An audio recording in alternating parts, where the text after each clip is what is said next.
Hello and welcome to another post-fight review. Today I'd like to talk about the WBA International Super Welterweight title fight that took place at York Hall, Bethnal Green yesterday between Ted Cheeseman and Paul Upton.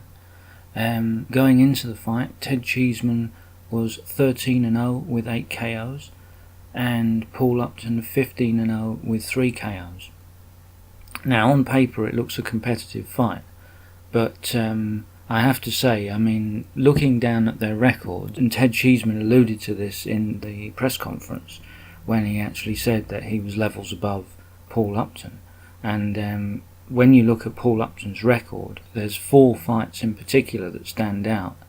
The fights he had with Kevin McCauley, Jason McArdle, Aaron Robinson, and Adam Jones. Now these are 4 guys who are 4 journeyman fighters, all with losing records.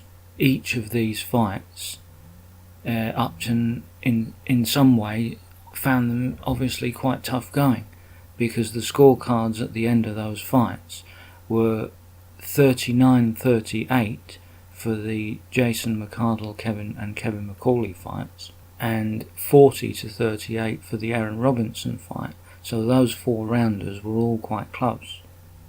And also in his last fight against Adam Jones, who was 6-27 going into the fight, that fight again finished 58-57, which suggests again a very close competitive fight.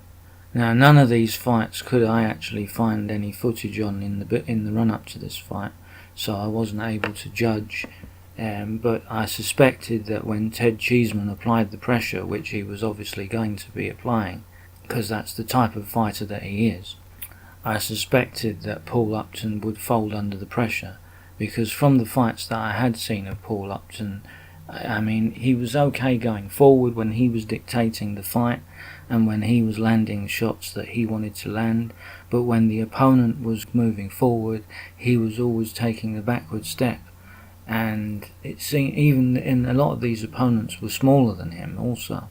And taking a backward step against Ted Cheeseman is not a good idea, because you're going to find yourself trapped on the ropes, you're going to find yourself taking shots to the head, shots to the body, and when Ted Cheeseman is landing shots freely, then you don't want to be on the end of those shots at all.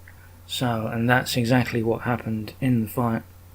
From round 1 literally, Ted Cheeseman just had Paul Upton under severe pressure. He was pounding him to the head, pounding him to the body, and he wasn't really concerned about Paul Upton's shots at all, because obviously with 3 KOs, Paul Upton's power was obviously fairly limited.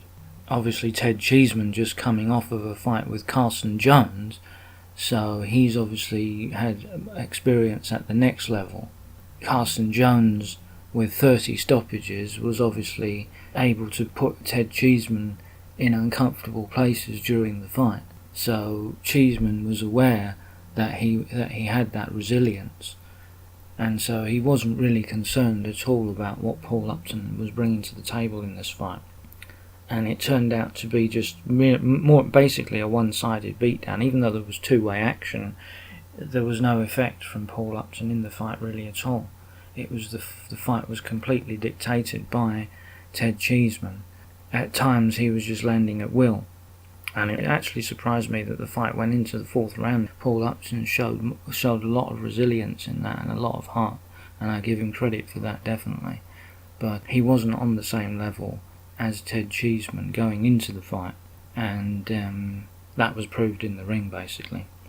Paulie Upton now falls to 15-1, and Ted Cheeseman moves to 14-0 now with 9 stoppages. It was interesting after the fight, when asked what was next, Eddie Hearn came into the fray and said that he was looking at Michael Zarafa next. Now that I think that looks like a good matchup for the Commonwealth title, and I think that's been an interesting thing throughout Ted Cheeseman's career, is that he has been very well matched from his first step up against Lloyd Ellett through to his last fight with Carson Jones.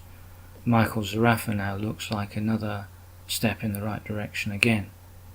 He's not world level, but I would probably say he's at least on the level of Carson Jones. and it's a Commonwealth title fight, which will obviously then make probably a British title fight would be presumably after that. But yeah, so Ted Cheeseman looks like he's moving up onwards and upwards to better things, and Paul Upton, he can come again at domestic level.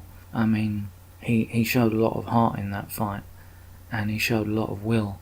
Anyway, that's my review on the Ted Cheeseman fight. Don't forget to check out the other videos up on the channel, and don't forget to subscribe.